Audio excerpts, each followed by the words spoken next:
Nagbunyi ang buong komunidad ng University of Southern Mindanao o USM Alyosan matapos makamit ang isang makasaysayang tagumpay sa katatapos lamang na March 2026 Licensure Examination for Professional Teachers. Dalawang graduate ng Bachelor of Elementary Education mula sa nasabing campus ang formal na kinilala matapos mapasama sa National Top Notchers. Pinangunahan ni Giselle Catahom Salazar ang listahan matapos sungkitin ang top 3 na may rating na 94.40% habang nakuha naman ni Daisy May Cabada Bulawan ang top 8 na may rating na 93.20%. Ang dalawang bagong licensed professional teachers ay kapwa nagmula sa USMP Palma Cluster Campuses, partikular sa Alyosan, na nagbigay ng malaking karangalan hindi lamang sa universidad kundi sa buong lalawigan. Batay sa datos mula sa Professional Regulation Commission o PRC na inilabas kahapon Mayo 12, si Salazar ay kabilang sa 26 na individual sa buong bansa na naghati sa top 3 spot, habang si Bulawan naman ay isa sa 66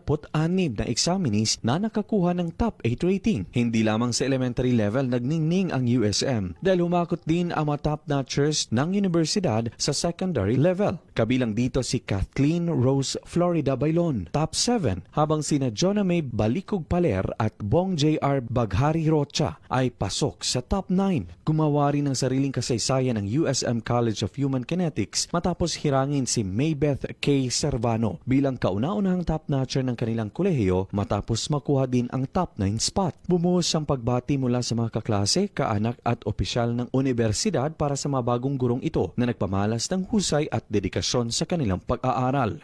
Luigi Alan Totor, NDBC, Bida Balita.